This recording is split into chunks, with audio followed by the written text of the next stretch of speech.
My lover got out of bed and headed to his adjoining hotel room to get ready for a new day. We always booked two adjoining rooms with an internal connecting door to avoid suspicion. It wouldn't be good if our affair was found out. I was Dan's executive assistant. We had worked together for a little over 2 years and had been lovers for most of that time. Because of my role, we had to work closely together and often traveled across the country to other offices, meeting with clients and attending industry sales conferences. This gave us ample opportunity to be together without arousing any suspicion. Yes, I was married and my husband stayed at home. My marriage was something of a shotgun wedding. When I was only 18 years old and in high school dating my first boyfriend, Alan. One night when my parents weren't home, one thing happened and soon after I discovered I was pregnant. By the time we confessed to our parents, it was too late to do anything but have the baby. My parents were furious and insisted that I adopt the baby. His parents wanted us to keep him and even offered to take care of him while we finished school. Alan stayed with me throughout the pregnancy, even though we got a lot of nasty comments from other students and teachers, such as that I was a slut. Alan often fought with other boys who insulted me and was even suspended for a while. The labor was horrible, but he was by my side the whole time. Finally, 2 days after my 19th birthday, we welcomed our gorgeous baby girl. As we held Lauren in our arms, we realized there was no way we were giving her to anyone else. At first, my parents practically disowned me, so we moved in with Alan's parents and became parents to the baby ourselves. True to their word, his parents did a lot of raising Lauren. When we graduated, we both got jobs, got married in a simple ceremony, and moved into our tiny house of our own. Our plans for the future, going to university, had to be put on hold as another mistake resulted in Lauren having a sister, whom we named Emma. To cut a long story short, through hard work, parental endeavors, and parental support over the next decade, we both earned university degrees while working part-time, alternating between studying and working. At the same time, we managed to raise 2 wonderful daughters. We were very much in love with each other. Alan loved his 2 girls very much and they were very close. My relationship with them was a little more strained. We fought a lot and at times I felt resentful towards them. I guess I subconsciously blamed them for me not having the life I had planned for myself at that age. After graduation, I took a job as executive assistant to Dan Johnson, the business development manager for a medical device company. I was 32 at the time and he was 41. Dan and I hit it off great from the start. We quickly became a formidable professional team. I loved my job, sales were growing, management was happy and gave me a raise. I finally felt like I had a real normal life. My job involved quite a bit of traveling with overnight stays, sometimes alone but more often with my boss Dan. It was a lot of fun traveling to new places around the country, meeting with clients, negotiating deals, and interacting with high-level executives. I was having a fantastic experience and I loved it. I was away from home about 3 weeks out of every 4. The travel schedule could be anything from 1 or 2 nights to an entire week, and sometimes on weekends. While the work and traveling were wonderful, it meant that I was away from my husband and girls a lot. Alan had to take on most of the child-rearing responsibilities. Dan and I spent a lot of time together and got to know each other very well. Despite the age difference, he was married around the same time as me and had 3 younger children. So that Alan wouldn't be too concerned about me traveling with my boss, I lied to him that I mostly traveled alone or with another woman. I also told him that while professionally my boss and I worked well together, personally he was a bit of an asshole and I didn't like him. In fact, my boss was great and I was fascinated by him and also very attracted to him. I loved spending time in his company. When we traveled together, we had a habit of finding cozy little restaurants where we would have dinner, sip wine, and chat for hours. One evening, about 6 months after I joined the firm, Dan and I received a particularly large sales order that day. To celebrate, we ordered a special dinner and a bottle of expensive French champagne. After we sat facing each other, feeling both elated and a little fuzzy from the champagne and delicious dinner, he reached out and placed his hand on top of mine. Looking deeply into my eyes, he said, "You know, Amy, that I'm very much in love with you." My heart raced and I couldn't get a word out. After what seemed like an eternity, but was actually about 15 seconds, he stood up and held out his hand to me. I hesitated for a moment, then took his hand and stood up. He silently led me to his room. Once in the room, we got down to it. Our flight home wasn't until late morning, so we ordered breakfast. On the way home, I felt guilty for being an unfaithful wife. Justifying myself, I thought that I hadn't had the opportunity to spread my wings with other men when I was young, and I deserved at least one experience. In any case, my husband was right to neglect me, for our sex life had never recovered from the difficult first years of marriage. I realized that I had been so engrossed in Dan the night before that I hadn't called Emma to wish her a happy birthday. She had just turned 11 and was growing up rapidly. I looked at Dan sitting next to me on the plane, and he smiled back and squeezed my hand. I realized that despite the guilt and the fact that it was wrong, I had gotten involved. When I got home, the guilt came over me again. Alan was very happy to see me after a week away, but I shied away from his hugs and kisses. Likewise, later that night when he wanted to make love, I pulled him away, pleading tiredness. I was tired, but I was also very sore from the workout Dan had given me. It was the first time I'd ever turned Alan down. Back to the present. Our affair, which started 18 months ago, continued nonstop. Over time, I got over the guilt and hid my secret from Alan, blocking out some of my emotions when I was at home. At the time, I didn't realize how much I was emotionally disconnecting from Alan and my girls.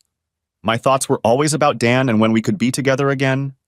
Lying to cover it up had become second nature, and I didn't feel so guilty anymore. I had fallen hopelessly in love with Dan, and every now and then I would think about leaving Alan to be with him. Our company was expanding, and we started traveling more often for work. Sometimes, when there were no work trips scheduled for the week, we would arrange a fictitious business trip with an overnight stay and go spend the night in a hotel in a neighboring town. We also sometimes went on short vacations together to celebrate anniversaries and birthdays, using the excuse of attending a conference in a remote location. The conference was always conveniently located at a beautiful beach resort far from home. We chose locations where the conference actually took place so that we had an alibi. We were exceptionally neat at work, and we developed a consistent game face that behaved very professionally when other people were around. We never sneaked off anywhere to meet together, had lunch at different times, came and went from work at different times, etc. We started secret email accounts outside of the work IT system and only communicated through them. We never met in our town. If we had to socialize at office events, it was only in large groups. We never sat together or chatted one-on-one. I usually called home at the end of the day at a time that was convenient for me, so I wouldn't be interrupted or caught off guard. I never told Alan where I was staying, and he never asked. At home, I argued with my husband about my hard-headed boss and having to travel so often and work so hard. He often asked why I wouldn't find another job with a nice boss and less travel. I simply told him that I was learning too much and being paid too much to leave. At the rare work events where partners were to be present, we were very careful about our facial expressions and emotions. I would introduce my husband to my boss, and he would introduce his wife to us. We always made sure to have a polite chat and then moved on to talk to other coworkers. After that, we never looked at each other. In general, we covered our tracks carefully. No one ever suspected anything. My husband Alan was happy that I was doing well at work, but at the same time he was annoyed that I was away from home so much, and most of the child rearing fell on his shoulders, on top of his own job as an IT consultant. Of course, I still loved my husband, even though I noticed that we were drifting apart. He always seemed to be busy with the girls and work. I realized with guilt that our affection had dwindled. I made a mental note that I would try to make it up to him. Alan's story. We had a rough start in life early on, having our first child at 16, getting married at 18, and having another shortly thereafter. Through hard work and teamwork, we managed to graduate from university, me with a degree in information technology and Amy with a degree in commerce, while raising 2 girls. We ignored the difficulties because we loved each other so much. When Amy got her first professional job after graduation about 2 years ago, she was over the moon, and I was very proud of her. At last, we were both working professionally, earning a good salary, and could start enjoying a normal life together. At first, I supported her career in every way I could, but I grew increasingly resentful of the long hours she worked and the amount of traveling she did. She left home around 7 in the morning and usually didn't get home until 6 or 7 in the evening. Most weeks she would be gone for work for at least 1 or 2 nights, sometimes more, and sometimes she wouldn't get home until Saturday afternoon. When she was home during the week, she either worked after dinner or just sat in front of the TV. On Saturdays, she would sleep late and then go shopping. On Sundays, she would go to the gym in the morning and then have lunch with her girlfriends. She was usually too tired to go out with me in the evening. We didn't spend much family time together. She was always too busy at work to take vacations, so the girls and I often vacationed without her. I noticed that her character was changing. The loving wife and mother was gone, replaced by a selfish, often irritated and aloof occupant of the house in my bed. Whenever I tried to bring it up, I was immediately rebuffed. She would say it was just my imagination, or I was tired at work, or I was working hard for us, or we were fine, etc. I was worried about how it might end. At the end of her first year, I was required to accompany her to a Christmas party at the CEO's mansion. It was there that I first met her boss, Dan, as well as his wife. We chatted politely but briefly about nothing. Then he bowed out and they went off to socialize. My wife led me to the others and started a conversation with the other employees. Later, I suddenly thought it was a bit odd. Her boss seemed to be quite a friendly man, though a bit reserved, but not the ogre Amy had made him out to be. Dan's wife was also very pleasant. Since Amy was his executive assistant, I figured we would have more than just polite, cursory conversation. I also sensed that Amy was a little tense. She had a habit of talking really fast when she was nervous, and it gave her away. I thought it was odd that she was nervous around her boss when they worked so closely together. It was perplexing to me. Although I trusted her completely, I still put the thought aside for later. Over the next year, I was very busy as I decided to start my own IT consulting company. In addition, I was practically single-handedly raising our girls. So I pushed all concerns about Amy to the back burner. As for life with Amy, it was a repeat of the previous year. She started traveling even more often and becoming more and more distant from all three of us. Lately, I began to notice that her attitude toward me was becoming condescending and dismissive. She showed me no love, no affection, nothing. Only occasionally I received something without any love or intimacy. It was obvious that our relationship was crumbling. At the end of the year, I again attended her staff Christmas party. Our interaction with her boss was a repeat of the previous meeting.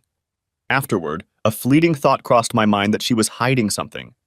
For the first time since we met at 18, I began to doubt her. Was there another man in her life? The thought was almost overwhelming. We had fought together as a team, overcoming many challenges to get where we were now. She wouldn't do that, would she? What was I supposed to do? I didn't go to the extreme of hiring a private investigator or hacking into her computer, but I began to observe her more closely. I couldn't see anything out of the ordinary. Either it was my imagination, or she was very clever at covering her tracks. Either way, all was not well between us. I guess I was just too busy to bother. Meanwhile, my girls were growing up rapidly. We spent a lot of time together and were very close, although unfortunately their mother had little time for them. Both girls were avid soccer players, so every Saturday morning during the season I went to watch them play. It was the highlight of my week. After the game, we would go out for lunch somewhere, usually to their favorite Japanese restaurant, and chat about what they were doing. I noticed that they almost never mentioned their mother. Afterwards, depending on the weather, we would walk on the beach, go to the movies, or go out with friends. After the first game of the season was over, Emma came up to me accompanied by a new member of the soccer team. She was a charming girl, tall, absolutely beautiful, with a wide smile, long dark hair, and deep dark brown eyes. She was also very athletic and had distinguished herself in her first game with Emma's team, scoring 2 goals. "Hi, Daddy, this is Callie. Can I come over and hang out with her this afternoon?" "Hi, Callie, nice to meet you." "Sure, Emma, as long as Callie's parents don't mind." Callie turned and called out, "Mom, can Emma come over this afternoon?" The woman, obviously Callie's mom, turned and started walking toward us. Holy crap! She was the adult version of her daughter and absolutely stillborn beautiful. She introduced herself as Sophie. She readily agreed to have Emma come to her house in the afternoon. We chatted for a while, but I'm still not sure exactly what I said. I know I babbled incoherently. After they left, both my girls burst into laughter at my embarrassment and then smirked at each other. In the evening, Emma reported that Sophie was very nice. She was a single mom since Callie's father had died in a car accident about 3 years ago. Sophie single-handedly raised Callie and her younger brother Tom for 11 years. The fact that she was a single mom definitely caught my attention. The following Saturday, as Lauren and I were watching Emma play soccer, Sophie and her son came up to us and asked if they could watch with us. I mentally prepared myself to meet her again and was determined not to look so stupid again. We chatted during the game. She had recently moved to town for a new job and didn't know many people yet. She was very happy that Callie had met a new friend in Emma and complimented me on my good manners. After the match, Emma asked if Callie could come to our house. Sure, Emma, that would be great if that's okay with you, Sophie. Sure. Why don't Callie come over now and have lunch with us? Do you like sushi? Yes, I love it. Great, it's a deal. In fact, why don't all three of you have lunch with us? I muttered. Thank you so much for the invitation, Alan, but I'll be in the way of your family, so I won't be coming. I was feeling a little overwhelmed when Lauren spoke up.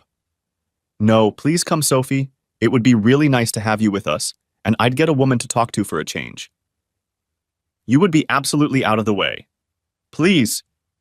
She looked at me. If you're sure I won't get in the way, Alan, that would be wonderful. I shook my head and mumbled something incoherent again. As we turned to walk to our cars, Lauren turned to me with a smirk and winked. Lunch was a great success. We, meaning mostly four girls, chatted for almost 2 hours. I think Tom was glad of the other man's company, and we talked a bit amongst ourselves about computers and soccer. At one point, I heard Sophie very casually ask my girls if their mom ever came to watch their soccer games. Lauren's answer surprised me. No, never. She's not really interested in us. She's only interested in her work and herself. Daddy is our mom, too. He's the only one who cares about us. Sophie cast an inquisitive glance at me. During the rest of the soccer season, we got into the habit of having lunch together after every game. Emma and Callie became close friends and alternated between our houses after the game and sometimes after school. Sometimes Tom would come over with his sister too, but more often than not he wanted to spend time with me. We often fiddled with computers, kicked a ball around, or rode bikes. I also noticed that Lauren often stopped by Sophie's house, and the two of them would sometimes go shopping and then stop for coffee and a chat. I noticed that my girls never mentioned Sophie to their mother, and neither did I. Sophie and I were becoming firm friends too. Since I was pretty much a single parent like her, it was much easier for us to help each other with parenting. After soccer season ended, we were increasingly alone with the kids on Saturdays when they went on their own field trips or to visit friends. When my wife wasn't usually around, I was pretty much free. So increasingly, Sophie and I spent that time in each other's company, walking, eating lunch, or watching movies. I looked forward to our meetings more and more and realized that I had fallen in love with her. Despite this, we never crossed the line of friendship. One day over a cup of coffee with Sophie, I told her that I appreciated her spending time with Lauren. You know she's never quiet about you when she gets home. Sophie this, Sophie that, I laughed. Well, and Tom is never quiet about you when he comes to see you. Alan this, Alan that, she laughed back. Seriously, he needs a male figure in his life, so I appreciate you spending time with him. Then she suddenly said, Forgive me for being blunt, Alan, but it seems pretty obvious that all is not well between you and your wife. We never discussed Amy, carefully avoiding the subject. I sat in silence for about 30 seconds. It was a question I had long pushed to the back of my mind and avoided discussing. The truth is, Sophie, if it weren't for the girls, I'd probably be long gone. Things have been really bad for a few years now. I've tried to talk to her many times, but I've hit a brick wall. Our marriage was hard from the beginning. I think Lauren told you about how Amy and I got married. Yes, and she blames herself a bit for putting you in that situation. I know it's crazy, and I tell her it's not her fault in the slightest. That opened the floodgates for me. I spent the next hour pouring out all my sorrows on Sophie. At the end, she came over and gave me a big hug. It was my first real female hug in forever. I'm here for you whenever you need me, Alan, you know that. I only hugged her tighter and didn't let her go. Soon another year was over, and the annual Christmas party for Amy's coworkers came around again. My reacquaintance with her boss was very similar to the previous 2 years. This time I was on high alert. Although Amy and her boss seemed much more at ease than before, something was not right. I had a definite suspicion about these two. Toward the end of the evening, Amy excused herself to go to the bathroom. After a minute, I looked over and realized that her boss was also nonchalantly heading upstairs. I decided to follow her and went upstairs looking for her. She wasn't in the bathroom, so I looked all around the huge house and was about to pass the ajar bedroom door when I heard my wife's voice inside. Merry Christmas, dear. A male voice replied, Merry Christmas, my love. I peeked through the crack of the door and saw Amy and her boss kissing long and passionately with their arms wrapped around each other. I quickly backed away in shock. I went downstairs pondering what to do. I was beyond angry, feeling just dead. I don't have a temper, so instead of an immediate confrontation, I calmed myself down and decided to investigate and make a plan of action first. Amy returned shortly afterward, a little out of breath, and spent the rest of the evening pretending to be my loving wife. I, on the other hand, pretended that nothing had happened. By New Year's Eve, working while Amy slept, I hacked into her phone and laptop. Amy should have known better. Keeping evidence on your personal computer, even if it's really well hidden, isn't very smart when your husband's occupation is computer hacking. My worst fears were realized. There was a trail of evidence in her work, personal, and secret email accounts. Amy was in a long-term affair with her boss that began over 2 years ago. I also discovered photos and videos showing the depth of her betrayal. From their email correspondence, I realized that Amy and Dan had even discussed leaving their partners to be together. She seemed interested, but her lover was more cautious. I really was a dumb and clueless husband. I installed a covert surveillance program in her phone and laptop. I could remotely monitor her every electronic and physical move if I wanted to. My marriage was clearly over. Now I needed to retain custody of my daughters and protect my business and finances. In the new year, I consulted with a divorce attorney. She told me that divorces are no fault, so you can't sue for adultery. However, in a child custody case, once the children turn 14, they have the right to decide which parent they want to live with after the marriage breaks up. She also came up with a strategy to protect my company from financial payouts in a divorce. Emma will turn 14 in 6 months. Until then, I could tolerate living with Amy, and that gave me time to prepare. To make it work, I had to keep everything a secret from Amy. I told Sophie what I had found out and she cried. It was unexpected. I thought I should be the one most upset and in need of a hug. I held her against me for a while and she tearfully began to tell me that her husband had been murdered while driving with his secretary. When she went through his belongings after his death, she discovered that they had been having an affair. This made his loss all the more difficult. When she recovered, we talked some more and I told her about my plans to leave Amy. She only grinned. To put my plans into action, I first convinced my wife that since we were both making good money now, we should sell our small house and rent a bigger place while we looked for our dream home. We would use the money from the sale to put a down payment on a new house. She readily agreed. Our house sold very quickly, and we rented another place nearby. I was a tenant on a lease for only 6 months. I was very sick of sharing a bed with Amy when she was home. When we moved into rental housing, I got a bad cold. I used that as an excuse to move into the spare room so I wouldn't have to give it to her. I never moved back in after that and she never commented on it. Maybe she didn't notice, or maybe she just liked it. Then I talked my father, whom I also confided in, into starting a new IT company that he himself owned. I was his only employee. I then closed my own company and started running my business through his company. Everything was going according to plan until I ran into a very nervous and scared Lauren. Lauren was dating her first boyfriend, and I immediately thought she was pregnant, just like what happened to her mom. Dad, this is hard for me to tell you, but Mom is having an affair with her boss. I was shocked that she knew and was speechless for a moment. Really? What makes you think that? Well, right after we moved, Emma and I went back to our old house to pick up some things she'd forgotten. Mom and her boss were there. Well, that's a little weird, but it doesn't prove anything. I said, I know about their affair, Lauren. I've known for a long time.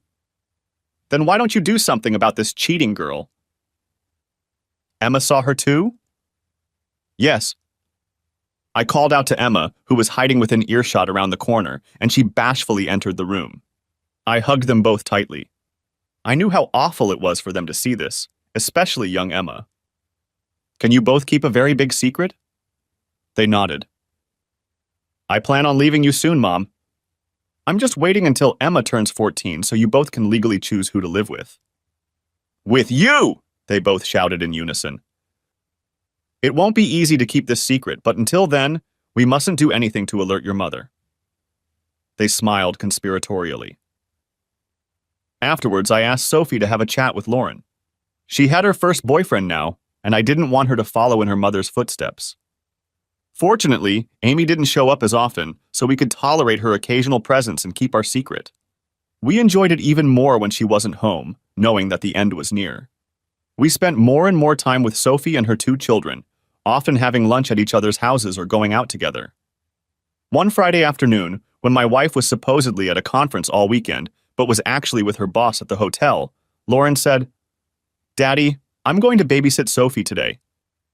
"Oh, really? What's she doing?" "Going to dinner with a guy at Brassiere Paris, you know, that classy French restaurant in town." I immediately felt real jealousy and tried unsuccessfully not to show it. My daughter looked at me with a pitying expression on her face. "She's going on a date with you, you idiot. It's about time you two went on a proper date. I've already made reservations, so call her now and ask her out properly," holding out her phone to me. "What if she doesn't want to go on a date with me? We're just friends, after all. I don't want her to feel awkward. How you ever managed to be smart enough to graduate from university is beyond me. Call her now."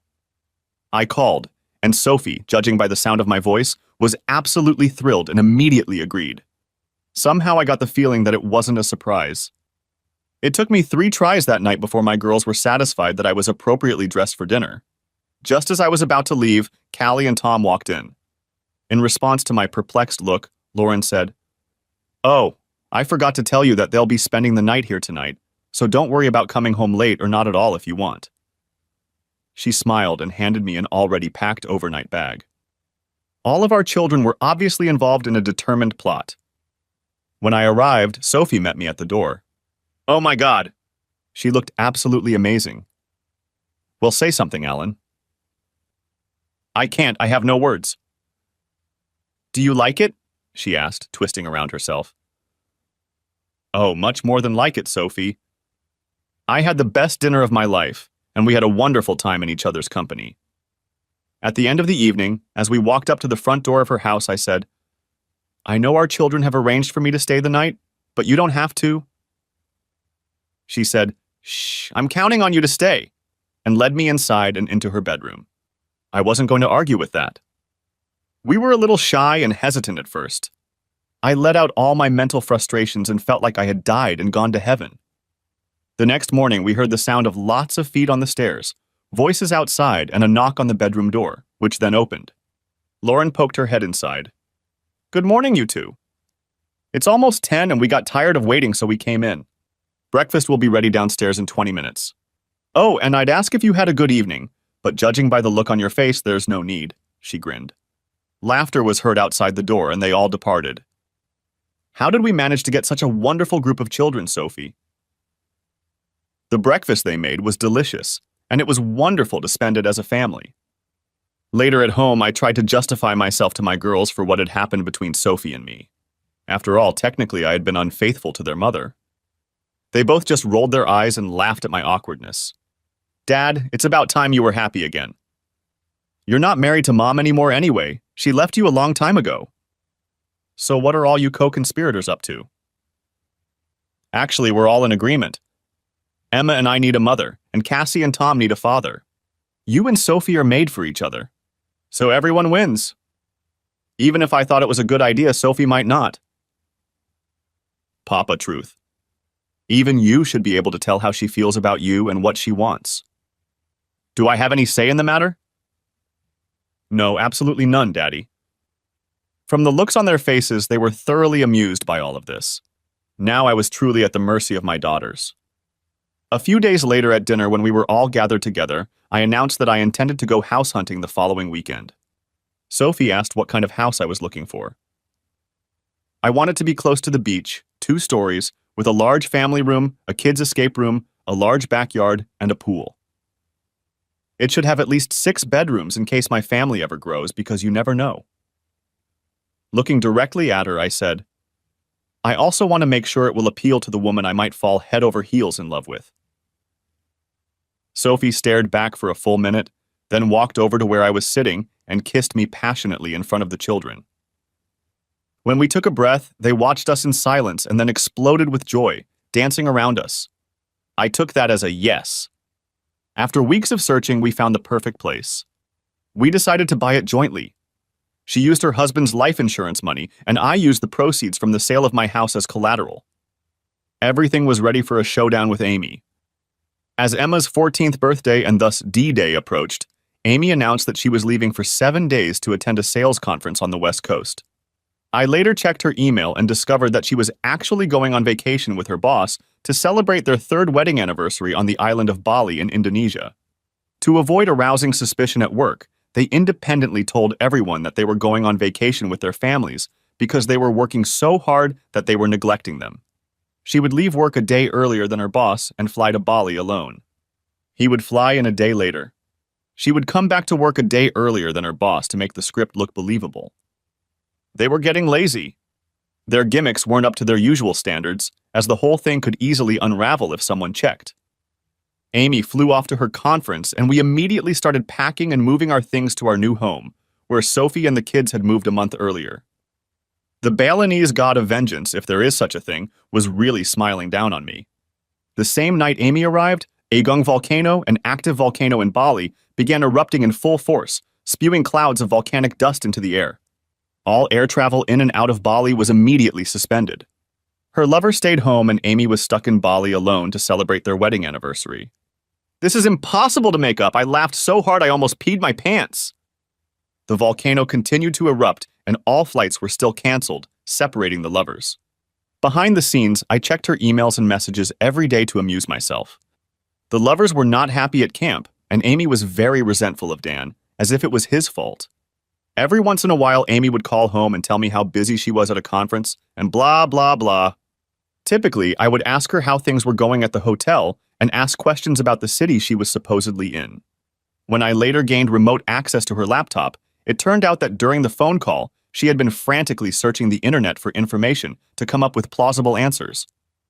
Meanwhile, all 6 of us were settling into our new home. I had my attorney file a separation document with the family court. I also obtained temporary custody of my girls from the court after filing their signed statements that they wanted to live with me. As the day of Amy's return approached, all flights were canceled, and I wondered how Amy would handle the situation. She called me one evening and told me that she had made a lot of connections with potential big sales leads at the conference, and her boss had asked her to follow up with them right away before she returned home. I could tell she was very nervous. It's also a good thing she didn't call on the video link, or I wouldn't have been able to contain myself. I just assured Amy that we were fine and I understood. Another week went by and she was still stuck in Bali. I saw frantic emails and texts between the two lovers. Her boss informed everyone at work that she had to extend her vacation due to a family emergency. Her boss also called me and deeply apologized for causing Amy to be away from home for so long, but it was a big opportunity, vital to the company, blah, blah, blah. I waited for his call and was ready to answer like a dutiful husband to an important working wife. I assured him that I was fine and understood. I then innocently asked him where Amy was going. He began to quickly think of places. I read Amy his letter letting her know where she needed to be. My strategy, of course, was to make her squirm and plant the seeds of doubt in her mind that she had been discovered. I kept assuring my wife when she called that I understood everything, but kept asking her about interesting places in the cities where she was staying. I knew she had researched everything beforehand, so I always asked her a few unexpected trick questions and enjoyed her attempts to give herself away. I was just playing dumb. During one call, I said, "Hey Amy, did you read about those poor people who are stranded in Bali and can't get home because of the volcano?" There was a moment of silence, then I replied, "Oh yeah, but I didn't pay much attention to it on the news." One of my coworkers was stuck there for 2 weeks.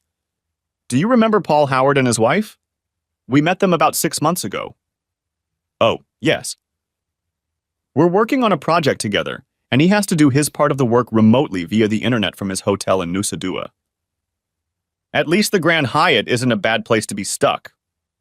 Amy's squeak was heard on the line. Sure enough, it was the hotel she was staying at. Paul hadn't even been to Bali, but she didn't know that.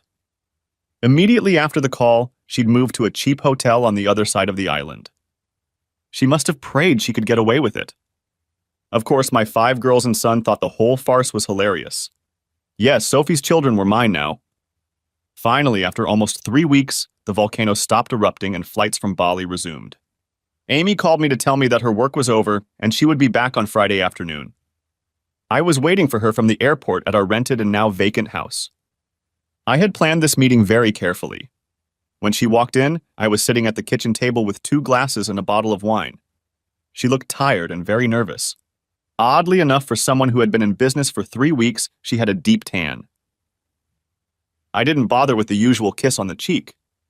Wow, you got a great tan on your business trip? Did you even have time to do anything? She babbled something, blushing. Sit down and have a glass of wine with me. I poured wine into my glass and took a sip. Alan, I'm tired. I just want to go upstairs, take a shower, and rest before dinner. I'm sorry, but we have something to discuss and it can't wait, so please sit down. The girls are staying the night at a friend's house, so we won't be disturbed. The look on Amy's face expressed genuine fear. She thought her game was finally over and I was about to lower the boom. But she didn't know how to do it. She reluctantly sat down and I poured her a glass.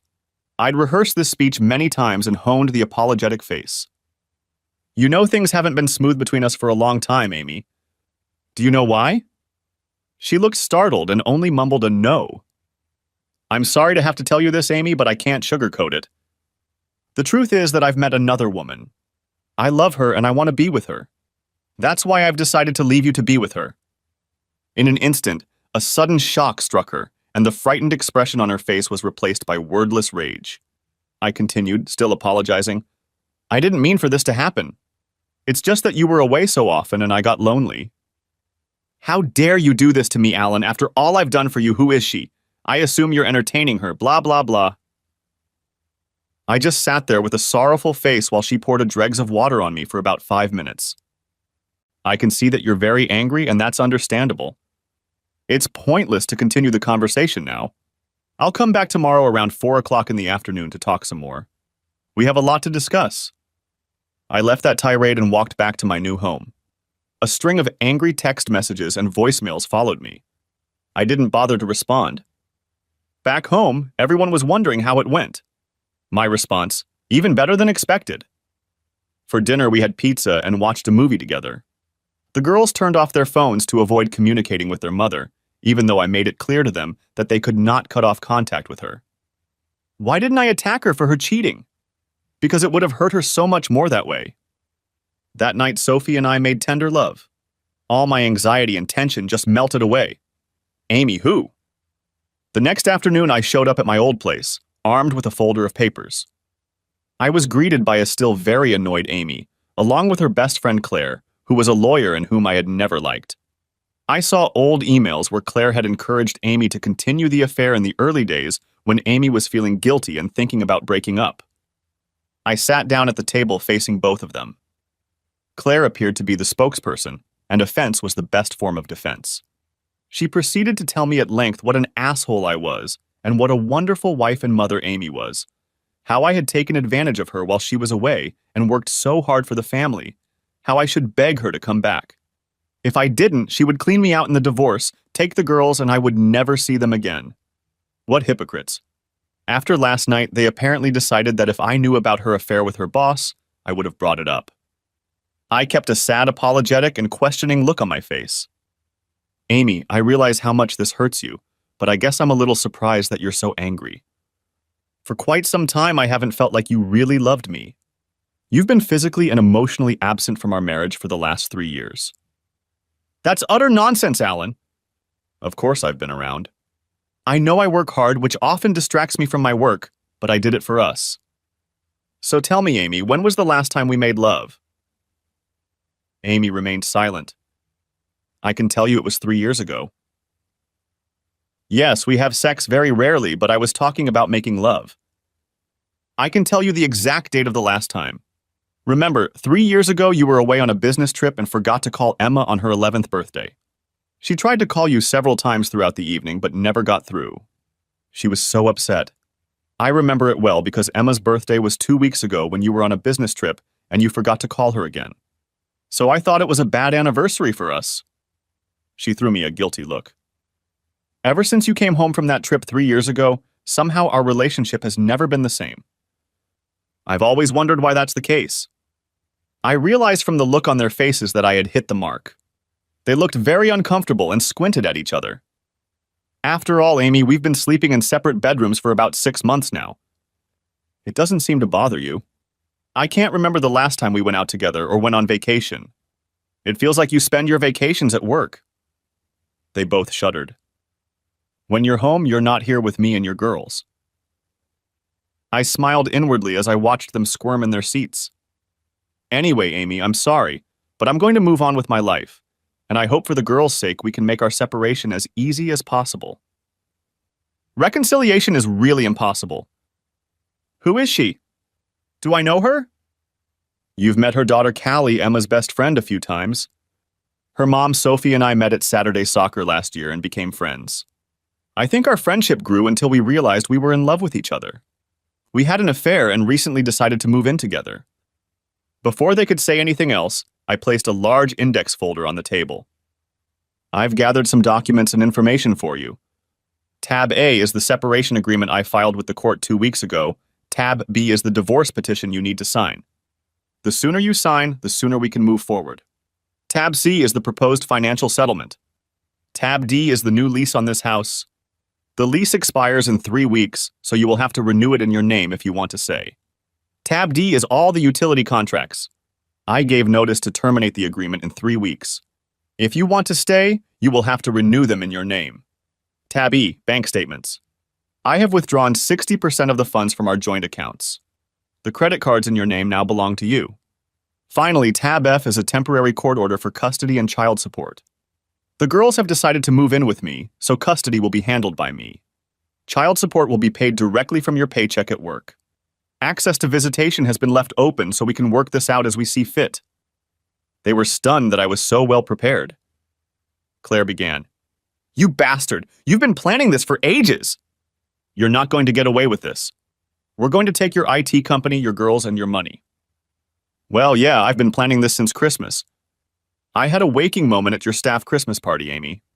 I realized it was over between us and it was time to act. I watched Amy frantically trying to remember what had happened there. So selling the house to buy another was a sham, Claire said. I only smiled. As for screwing me, Claire, I don't have a company to take over. I closed it down a few months ago. I work for someone else now. I bought a new house for Sophie to live in after I filed for legal separation, so it's not an asset to our marriage. Since I have legal custody of the girls, I can use 60% of the money from the sale of the house to buy a new home. So I'm not sure what you can really do, Claire. By the way, if you research state laws, you'll find that once the children turn 14, they can choose who they want to live with. They chose me. You really are nothing, Alan. I bet you poisoned the girls' minds against Amy. I wouldn't do that. I'm not such a scoundrel. Anyway, even if I thought I should poison them, it wouldn't have been necessary. Amy did it herself, having neglected them for the last 3 years. You have a lot of work to do with them, Amy, to get them back. It's important for their well-being that they have a good relationship with their mother. She hasn't neglected them. She's a good mother. It's not what they think, Claire. She's been virtually absent from their lives for years. Amy, ask yourself, who feeds them? Who takes them to sports? Who makes their school lunches? Who helps them with their homework? Who buys them clothes? Who always remembers their birthdays and buys them presents? Who goes to the movies with them? Who they go to with problems? Who help them get through their first period? Who gives them love and affection? I could go on and on. Well? Amy fell silent. It was obvious that she was having a hard time digesting what had happened. The girls asked me to ask if you would meet them tomorrow morning at 10 a.m. at the Beachside Cafe. It was actually my idea since they don't really want to meet you. I'll tell them it's okay? She only nodded. I left them both and went back to my family. The next day, the girls told me that Amy kept bad-mouthing me and demanding that they live with her. Eventually, the girls excused themselves to go to the bathroom and just quietly left. I couldn't understand why she wanted to make up. She had been indifferent to me for years. Maybe I was just a convenient babysitter and housekeeper for her. Amy, the aftermath. When Alan told me he was leaving me for another woman, I was in complete shock. How could he? I thought he loved me. Despite several attempts to talk to him about reconciliation, he wanted nothing to do with me, and we only communicated when we picked up and dropped off my daughters for visits.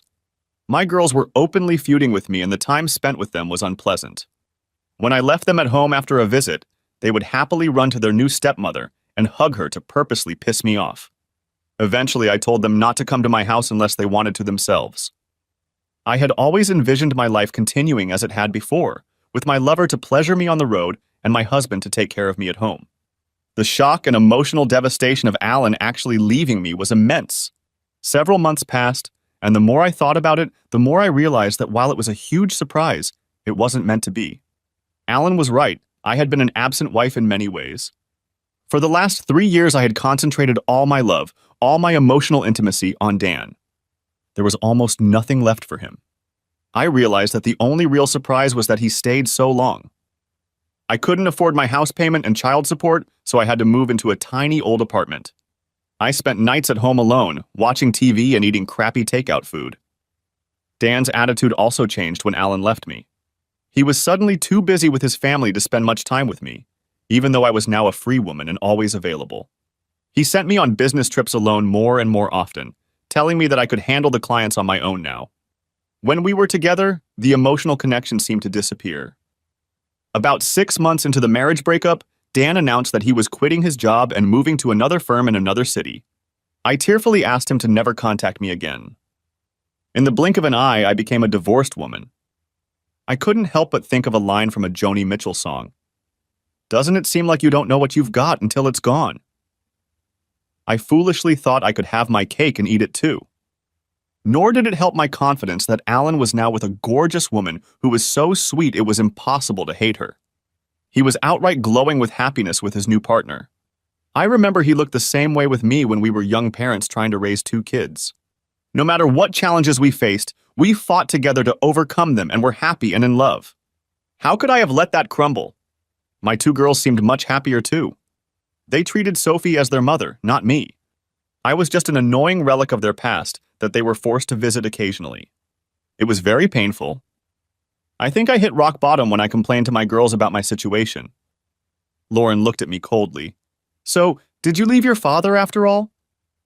I know I wasn't the perfect wife and was a little neglectful of all of you, but he was the one who left me for another woman. Mom, he left you because you had an affair with your boss for 3 years. The look of horror on my face said it all. I was so ashamed. Alan had known all along, but he hadn't said anything. My life reeked of booze. I had really screwed up, left a good husband, and lost my daughters.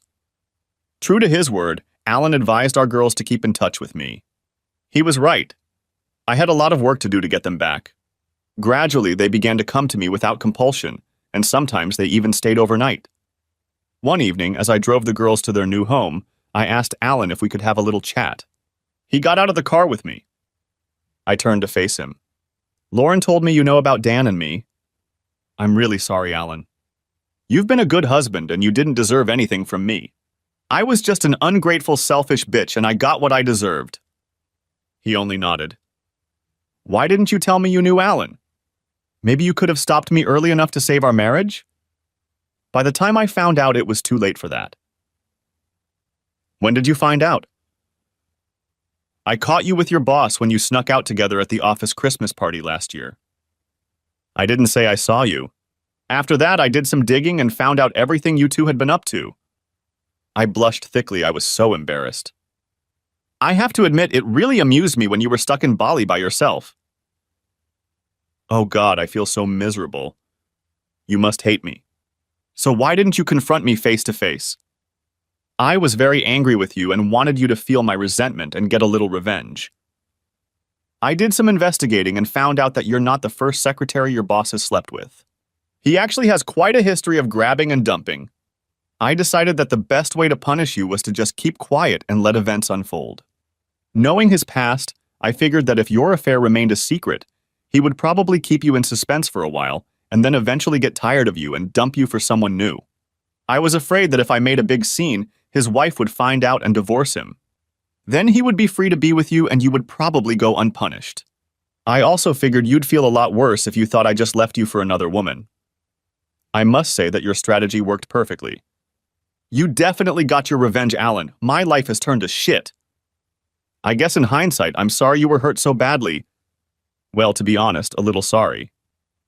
You don't need to apologize, it was my fault. I would have walked away from you if you had done what I did. In hindsight, I was just seduced by the excitement and got addicted to it. I tried to stop in the early days, but by then it was too late. I became so obsessed with it and consumed by my desires that I just forgot about you and my girls for a while. My anger has passed now, Amy, and I do forgive you.